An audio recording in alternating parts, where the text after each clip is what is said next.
Hello, thank you for joining us on the news tonight. In our headlines, Senate committee advocates regulation of social media. House of Representatives approves 1.3 billion naira PFIPC budget allocation. Jigawa resolves 47-year farmland border dispute with Niger Republic. And on the foreign scene, WHO raises the alarm of overspread of West Nile virus. In sport, Nigeria to host CAF General Assembly in November. I'm Princess Ekeze. Now details of the news. Lawmakers and relevant stakeholders, including traditional rulers, have declared support for the bill seeking for establishment of Artificial Intelligence Academy in Omo, Ekiti State. At the public hearing on the bill sponsored by Senator Yemi Adaramodu, Ekiti South, the president of the Senate, Godswill Akpabio, who was represented by the deputy leader of Senate, Senator Lola Ashiru, Kwara South, described the bill as forward-looking and nationally significant legislative proposals, which, according to him, reflect Senate's enduring commitment to improve lawmaking and good governance in the country.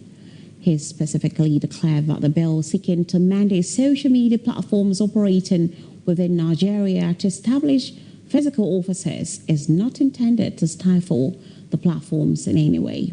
Chairman of the committee, Senator Shoaib Afolabi Salisu Ogun Central said while the first bill primarily seeks for protection of the nation's cyberspace, the one on establishment of Artificial Intelligence Academy in Omo Ekiti seeks to provide for a center of excellence in AI education and research. Public hearing such as this provide a vital platform for citizens, experts, and institutional actors to contribute meaningfully to the legislative process. This committee will continue to engage all the stakeholders in an attempt to fashion out new laws and legislative interventions to deepen the Nigerian ecosystem, particularly in the digital space. And this bill must be viewed within two contexts. Number one, a few months ago, some of you were here when we held a public hearing on national digital economy and in-government bill. I'm happy to report that that bill is in the final stage, and then any moment from now, the bill will be passed for presidential assent. Senator Ned Nwoko, in his submissions at the public hearing, especially on the social media bill, maintained that the initiative is neither punitive nor hostile to innovation, but designed to frustrate investment or discourage technology companies from operating in Nigeria. Also, the chairman of the committee posited that the bill primarily seeks for protection of the nation's cyberspace. Once they do what they are doing in other countries, for example, South Africa, UK, India, Ireland, and you name it, they're all there. Once they open offices here, they will create much more jobs than you can imagine from what's happening now. They will also be able to help us to transfer some technology because they must have engineering departments. I am aware that you need to balance regulation, legislation, and innovation. I therefore want to assure you that this public hearing is not just something perfunctory, just to listen to you. I am here to ensure that we listen to you, we take your input, and we fashion this into the final output and outcome of this bill. The House of Representatives has continued its investigation into how the Presidential Foreign Investment Promotion Council, PFIPC, secured a 1.3 billion naira allocation in the 2026 Appropriation Act. The Budget Office of the Federation told lawmakers that no public funds were released or spent, insisting that All disbursements were withheld because the legal and financial conditions for expenditure were not met. Laraba Mori reports. Appropriating public funds does not necessarily mean they will be spent. The Budget Office says although 1.3 billion was provided for the council, the conditions required for releasing the money were never met. Were those documents given to the Budget Office genuine or fake? This is what we should center to be able to know other things, yes, including National Assembly will have where we should have been a red flag too. I will say this, if you like, quote me. We appropriated the budget. We will get to a level that whose chairman was that budget defense conducted under him.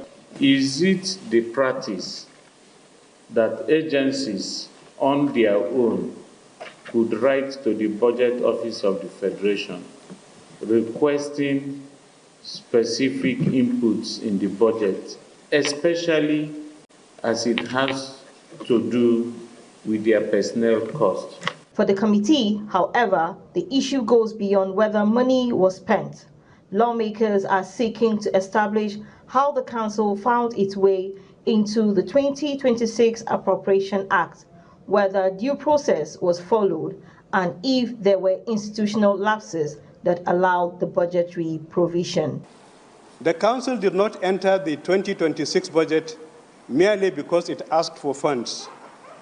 The council had its origin in the Presidential Economic Advisory Council inaugurated during the administration of the late President Muhammadu Buhari. After assent, a further condition remained outstanding. The National Salaries, Incomes and Wages Commission had not confirmed that the proposed staffing and remuneration arrangements complied with its prescribed template and the approved public service compensation framework. The Budget Office could calculate the cost, it could not open the gate. There was therefore no financial clearance. There was no lawful recruitment, there was no payroll enrollment, there was no salary payment. While the Budget Office maintains that public funds were never released because due process was never completed, the ad hoc committee maintains that its investigations is going to determine how the council found its way into the budget in the first place. Laraba Murray, Adbn News. House of Representatives has renewed calls for the rescue of Nigerians still in captivity following the release of abducted pupils and teachers in Oyo State. Lawmakers also demanded action on delayed federal road projects in Plateau State and passed a bill to establish a new federal institution to support Nigeria's blue economy. Laraba Mori reports again. The rescue of abducted pupils and teachers in Oyo State has brought fresh attention to the growing challenge of mass abductions across the country. Lawmakers urge the federal government to intensify efforts to rescue the release of other Nigerians still in captivity, strengthen protection for schools and vulnerable communities, and prevent further attacks. Also urge the federal government and all security agencies to sustain and incentive similar intelligence, lead and coordinate operations towards the immediate rescue of all children, students, and other Nigeria still held captive, particularly those abducted in Borno State and other parts of the country. Lawmakers also pressed for the completion of Langtan-Wase Bridge and the road project in Plateau State, warning that years of delay have disrupted movement, increased transport costs, and slowed economic activities in the affected communities. Mandate the House Committee on Works to interface with the Federal Ministry of Works and Metropolitan Construction Company Limited and report back to the House within 4 weeks with a status report of projects, including funds, release, payment made, reason for the delay, challenges encountered, and definite timeline for completion. Lawmakers also passed a bill to establish a new federal institution aimed at developing skilled manpower for maritime sector and supporting Nigeria's blue economy. Establishment bill for Brackish Water Institute And it is just because we do not have such institutes in Nigeria. This will be the only institute that is going to handle our brackish water, and it's a need. Thank you, Mr. Chair. Thank you, Akarachi. The House also directed its relevant committees to follow up on resolutions adopted while the bill now awaits concurrence by the Senate. Laraba Murray, Adbn News. The federal government says Nigerians living abroad should be recognized as strategic assets for national development rather than viewed as a consular burden.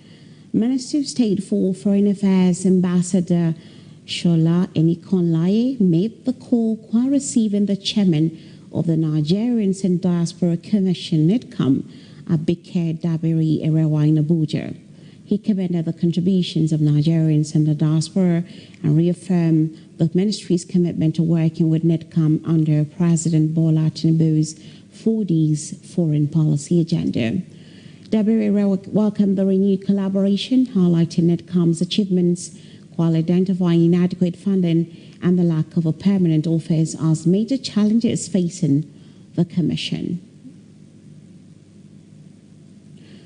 Nigerian youths have been urged to work closely with security agencies and avoid confrontations that could threaten peace, stability, and socio-economic development in their communities. The call was made by the commander of 2 Brigade Nigerian Army, Brigadier General Nnabueze Okolagu, during a critical security engagement with stakeholders in Ikotabasi local government area. Adbn correspondent David Isong reports. Growing incidents of confrontation between youth and security personnel in Ikorobasi local government area have become a source of concern for residents and security authorities. A peaceful community attracts investors. To address the situation, 2 Brigade Nigerian Army, in collaboration with other security agencies, organized a stakeholders engagement aimed at promoting dialogue and preventing further crisis. Speaking at the meeting, Brigade Commander Brigadier General Nnabueze Okolagu stressed that peaceful communities attract investments, create employment, and provide a secure environment for development.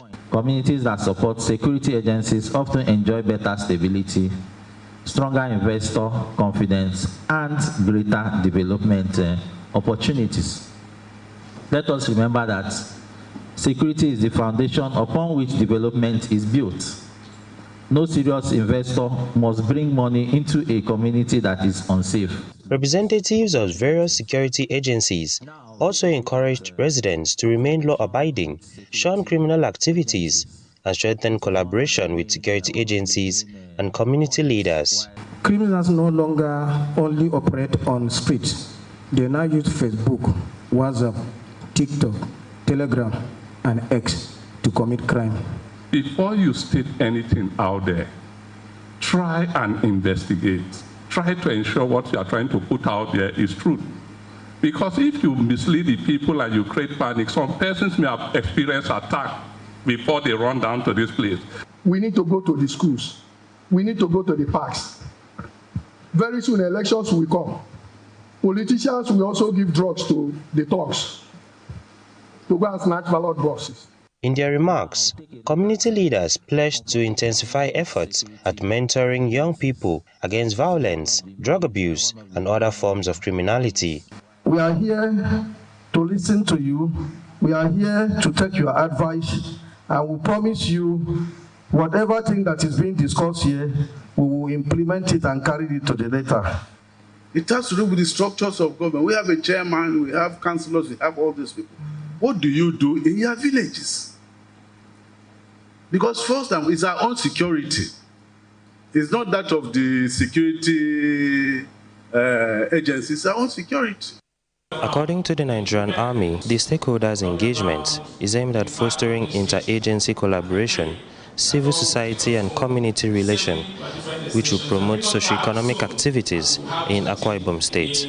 From Women Development Center in Ikorobasi local government area, David Isong, Adbn News. As technology reshapes industries around the world, the demand for digital skills is growing just as rapidly. For many young Nigerians, acquiring those skills is increasingly seen as a pathway to innovation, entrepreneurship, and economic opportunity. In Abuja, participants of the Israel-Nigeria iFair program gathered to celebrate the completion of a training initiative aimed at equipping them with practical knowledge while strengthening innovation and cooperation between the two countries. Jesse Morris reports.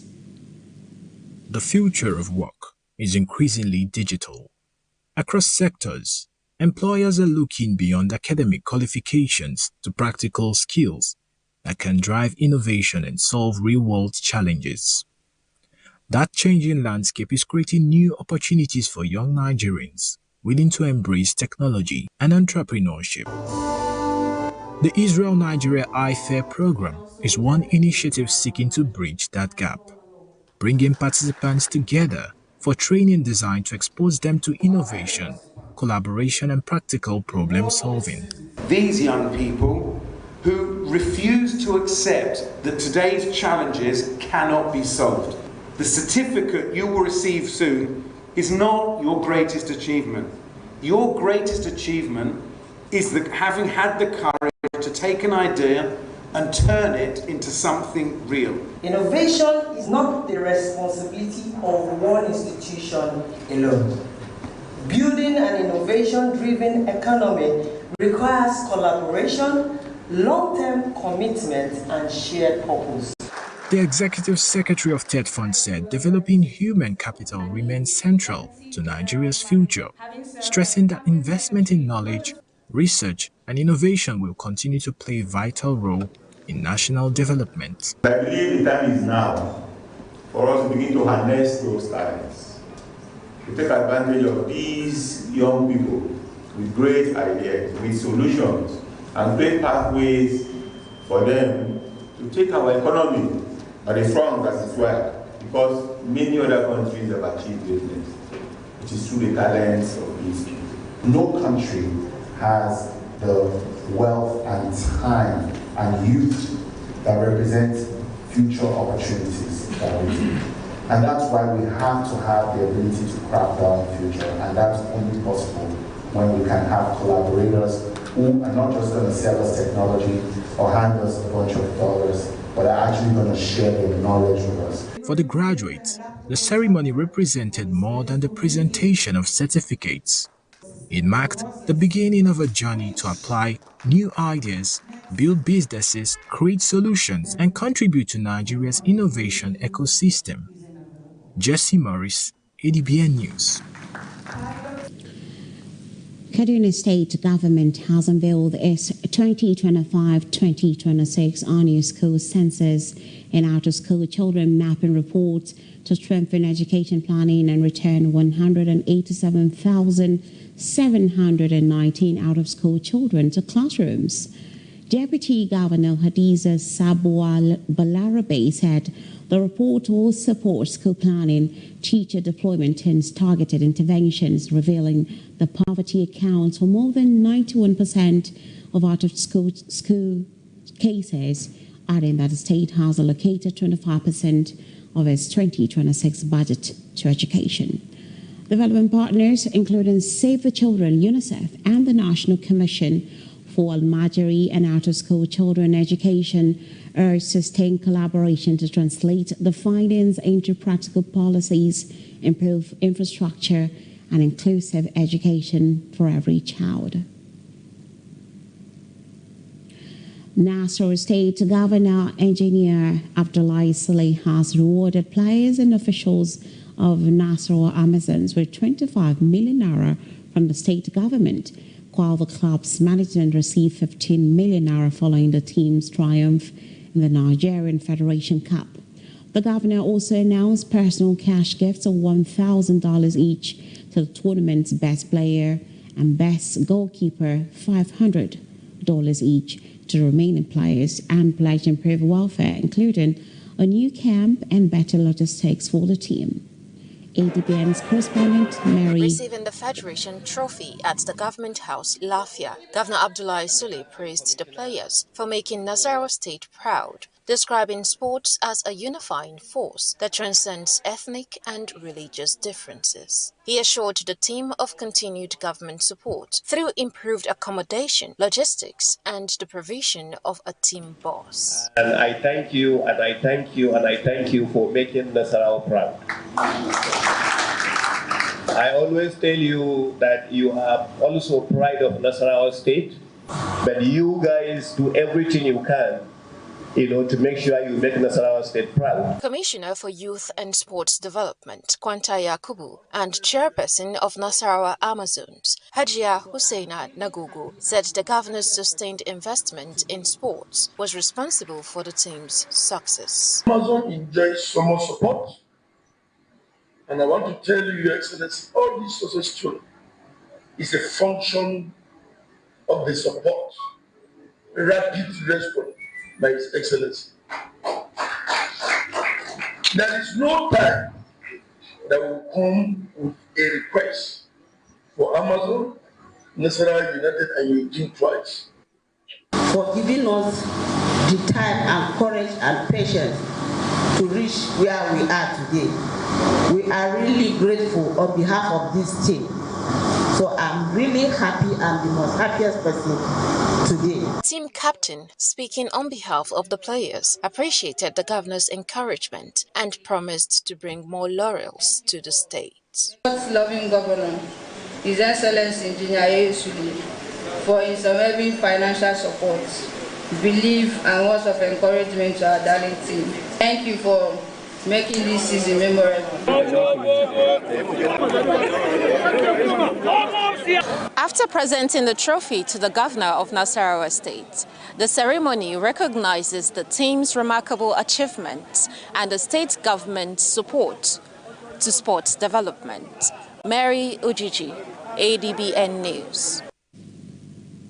National Identity Management Commission, NIMC, and the Ministry of Defense have entered a strategic partnership aimed at strengthening Nigeria's security architecture in line with legal provision of the new Act 2022 signed NIMC. The partnership agreement was reached during a strategic working visit by DG NIMC Engineer Abisoye Koka Odusote to the Honorable Minister of Defense General Christopher Gwabin Musa, retired, in Abuja. The report.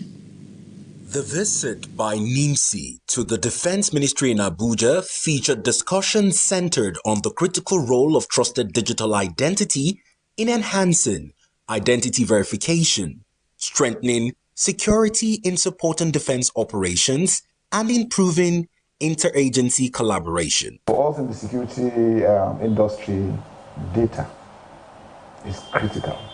Knowing who we're dealing with, who we're expecting, who we're even with, because sometimes the enemy is within. So it's important for us to be able to, identify that. And, in doing that, tracing transactions, making sure that you will help the banks in knowing the tax, who are the Nigerians, who are the foreigners. Especially these are the things that we really need. So, speaking on the implementation of the newly enacted NIMC Act 2026 and its strategic importance to national security, Director General NIMC and NIMC Director Program and Strategy, in separate remarks, highlighted key areas of improvements in the landmark legislation. Instead of relying heavily on foreign trust frameworks, Nigeria now possesses a sovereign digital identity and trust architecture that is capable of supporting national security, critical infrastructure, and international digital interactions. In response, the Defense Principal General Staff Officer, Brigadier General O.M. Azuikbe, noted the efforts of the ministry in apprehending fake NIN registration officers along Nigeria's borders, with the resolution to onboard all security agencies in the fight against cybercrimes. Right now, what we used to have initially was we used to have the security agencies just send us letters asking us about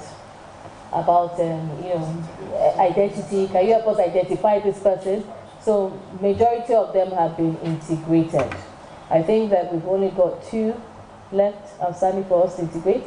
I think ICPC and also your ministry. The meeting concluded with the Defense Minister reading the Riot Act to all criminal elements. Top down about Nigeria is issues of identity.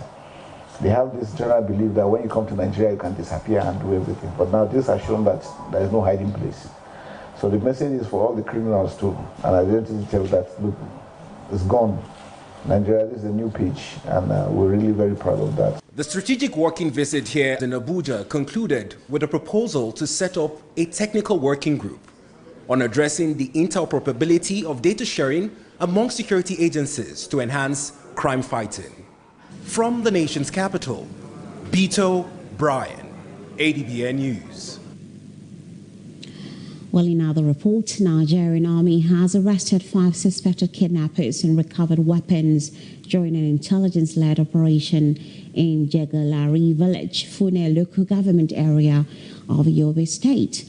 Troops of Sector 2, Operation Adenkai, carried out the operation with the Yobe State Hunters Group, recovering 3 locally fabricated AK-47 rifles, a locally made pistol, assorted ammunition, and 4 mobile phones. The army said the suspects are in military custody for further investigation, reaffirming its commitment to intelligence-led operations against terrorism and other criminal activities in the northeast. Benue State Governor Hyacinth Alia has renewed his call for the establishment of state police, urging Nigeria to move beyond the debate and focus on implementing decentralized policing to tackle growing security challenges.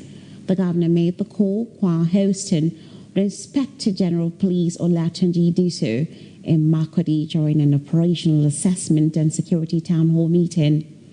Alia reaffirmed his administration's support for security agencies through the provision of logistics and intelligence sharing.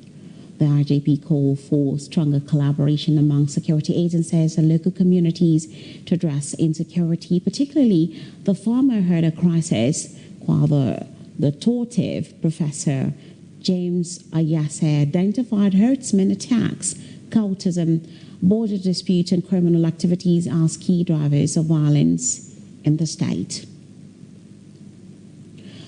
Jigawa State Government has resolved a 47-year-old border farmland dispute between Jobi community in Nigeria and Kiali in the Niger Republic, a conflict that reportedly claimed more than 1,000 lives.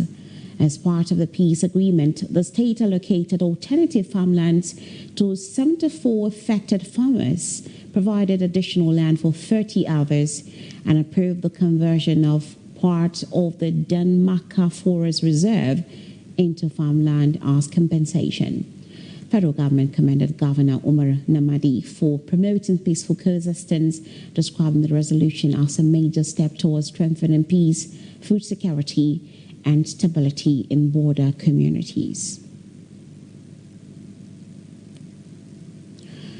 National Boundary Commission NBC says it is intensifying efforts to resolve the long-running boundary dispute between Ekiti and Kwara states by completing the definition and demarcation of their 70-kilometer shared boundary. Director General Adamu Adaji said the commission intervened following recurring communal clashes that resulted in death, destruction of property, and displacement of residents. He had observed only 2 sections of the boundary remain unresolved. The commission urged both state governments to submit the harmonized reports to enable the final phase of the exercise, while Ekiti and Kwara pledged continued cooperation and appealed to border communities to remain peaceful. You're watching Adbn News at 7. Stay with us for more news on business, foreign, and sport, including entertainment after this break.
Welcome back to the news. Governor Peter Mbao of Enugu State has reassured the public that safety remains Enugu Air's top priority following Thursday's runway excursion involving the airline's Embraer East 170 at Benin Airport.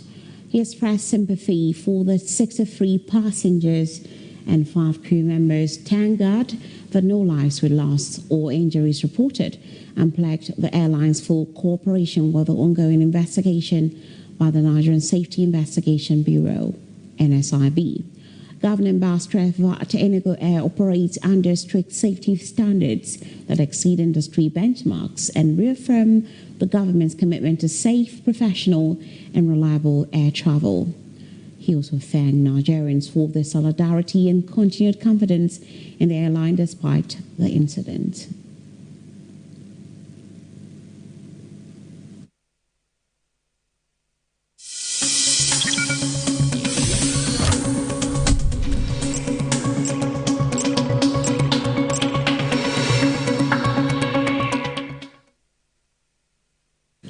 In business, trading on the Nigerian exchange closed on a bearish note today, with the all-share index shedding 474 points, or 0.19%, to close at 247,357.40.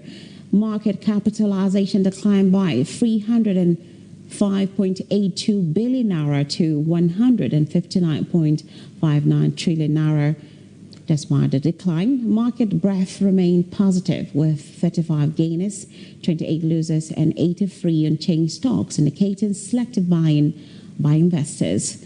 Investors traded 614.49 million shares valued at 32.92 billion naira in 55,200 deals. Coronation Nigeria Income Fund topped the gainers chart with a 10% gain to close at 127.60 naira.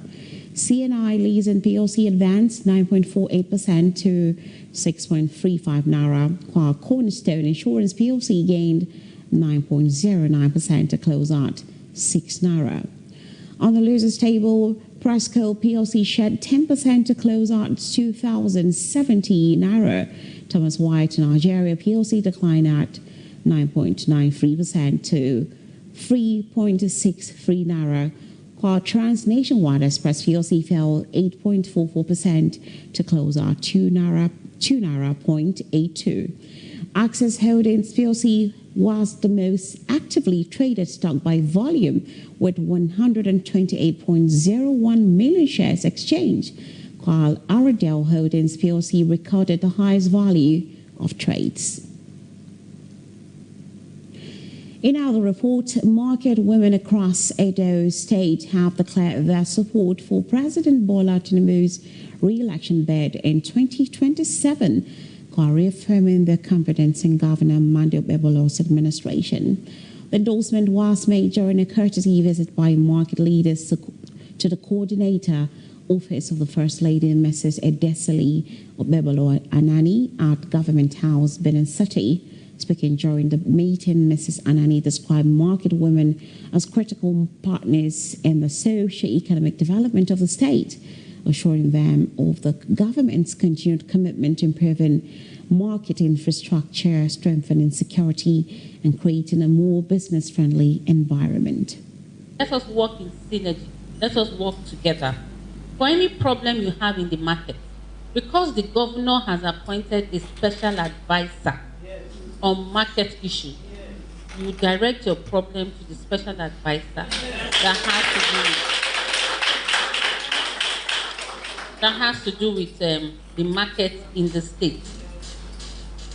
She is the one that will take your problem to the governor.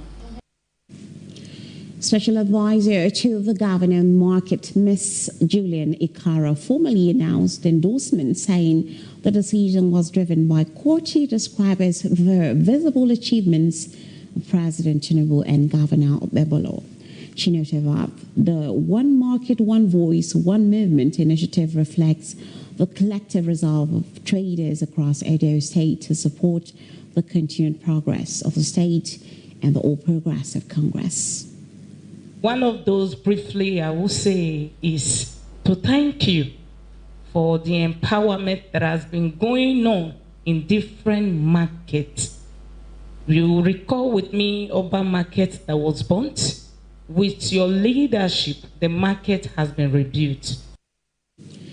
Market leaders commended the governor for his intervention following the Aurora market fire incident. The ongoing renovation of Oba Market, improved security around markets, and major infrastructure projects, including the Ramat Park flyover. They said the projects have improved accessibility and commercial activities, reaffirming the commitment to supporting both President Tinubu's 2027 re-election bid and Governor Bebolo's administration. The work, when you work for Oba Market, are very, very appreciative, because that market about 8 years ago, about 6 years, it did down like that, but nobody do it. But as Okpeboro come, she can't promise, she can't do one, and I really appreciate. Who get good papa, you know they suffer. This one for the past, how many since we was born, governor will come. This one said I say go do here. This one said I say go do here. We know they see am. But during this Okpeboro, he know they would make maths. He go just do am. Moving on, graduates and students of St. John Paul II College, Uyo, have been urged to apply their digital skills responsibly and uphold integrity as they prepare for the next phase of their academic and personal lives. Our correspondent Rebecca Edit completes this report.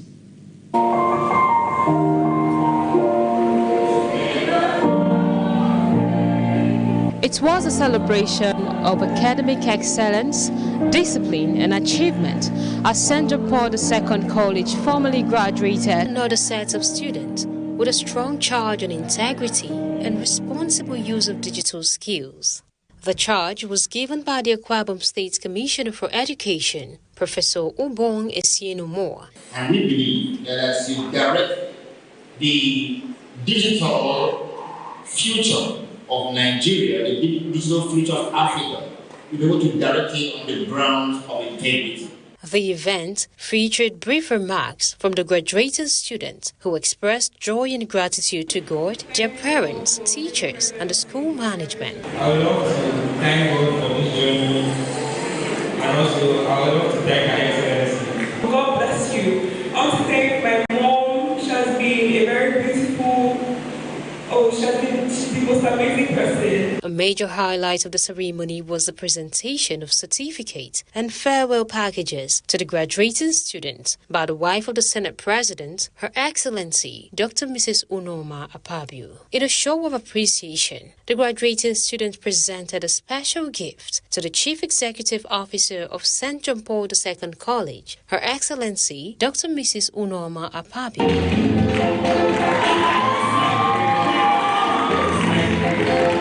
Delivering his farewell address, the head of administration, Mr. Chidozie Okeocha, urged the graduating class to remain disciplined, uphold the values instilled in them by the school. Guardians, thank you for entrusting us with your most precious gifts. Parents who spoke shortly after the graduation ceremony expressed satisfaction with the academic standards and moral training provided by the school. I like the fact that the school exists from crèche up to secondary school level.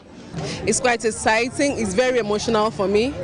I remember when she started school, I know I didn't want to even release her, but she kept on telling me, Mom, I'll be fine. I mean, she was stronger than myself. I wish them the best. I pray they will keep up to the moral standard that have been given to them. And seeing how this school has really transformed their lives, I've seen tremendous improvement. Some graduating students also expressed delight at successfully completing their secondary education. And I feel excited because I get to move on to the next level of education. Well, I feel really excited. I'm able to graduate. I've been looking towards this day since my JS1. The colorful ceremony attracted parents, dignitaries, old students, and well-wishers. Rebecca Edits, Adbn News. So it asks for more stories from the foreign, saying sport, entertainment news after this break.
Welcome back. On the foreign scene, World Health Organization WHO has urged European countries to strengthen mosquito surveillance as West Nile virus cases spread across Greece, Italy, Spain, Romania, and North Macedonia. The WHO said warmer temperatures and longer summers are increasing the spread of the mosquito-borne virus, which can cause fever, headaches, and in severe cases, life-threatening neurological complications. Most human infections occur between July and September. The UN Health Agency advised residents and travelers in affected areas to prevent mosquito bites by using repellent, sleeping under nets, wearing protective clothing, and seeking immediate medical attention if severe symptoms develop. Malian government has dismissed reports about the United States is considering military action against the jihadist group, describing the claims as false. Foreign Minister Abdoulaye Diop said Mali has received no official communication from Washington, adding that the government only learned of the report through the media. Diop stressed that Mali remains committed to addressing its security challenges, insisting the country is not waiting for foreign intervention to combat armed groups.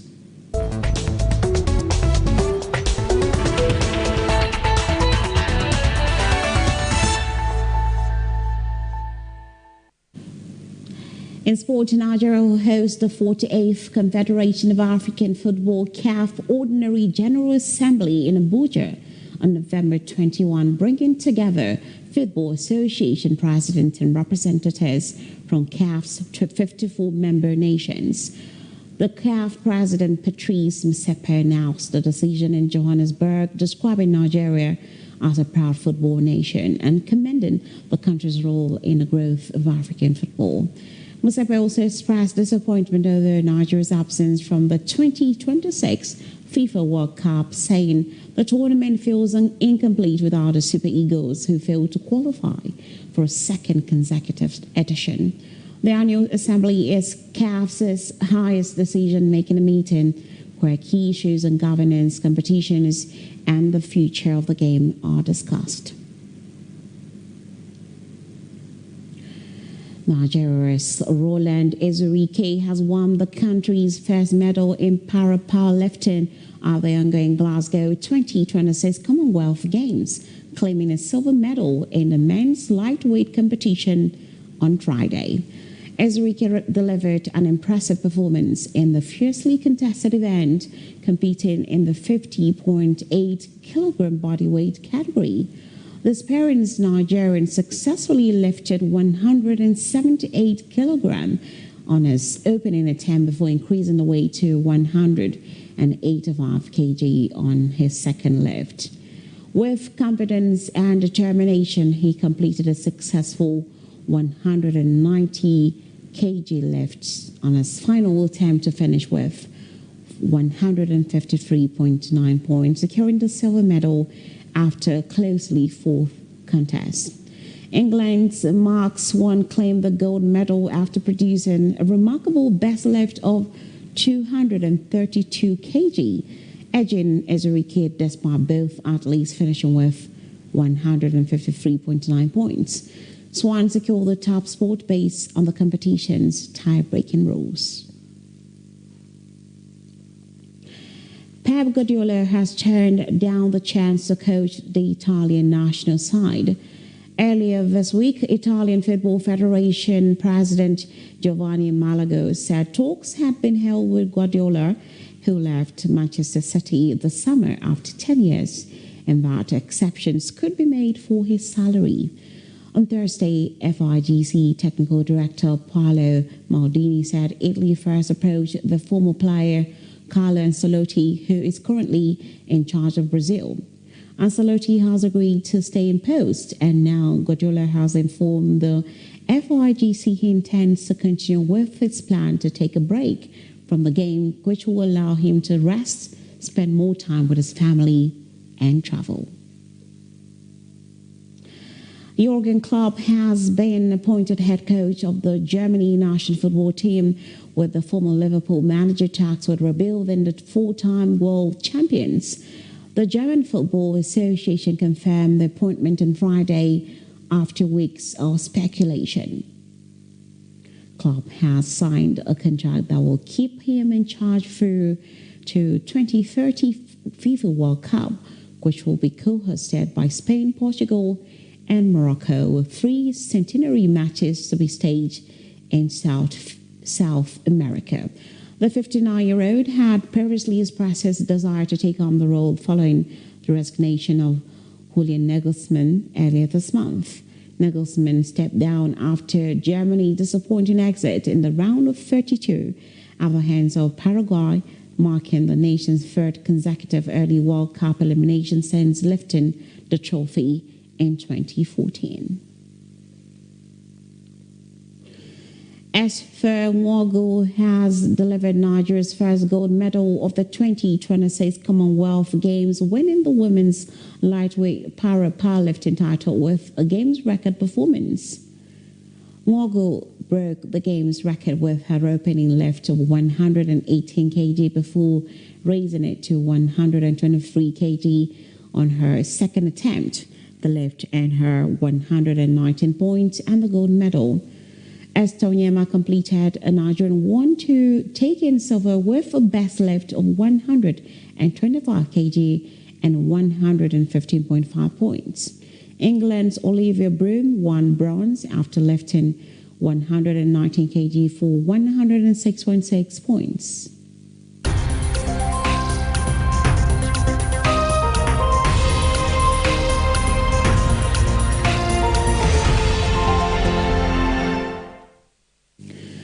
Although Nigeria missed the 2026 FIFA World Cup, the country's music industry took center stage as Afrobeat stars Burna Boy, Davido, Rema, and Irish Star performed at major FIFA events and featured prominently on the tournament's official soundtrack.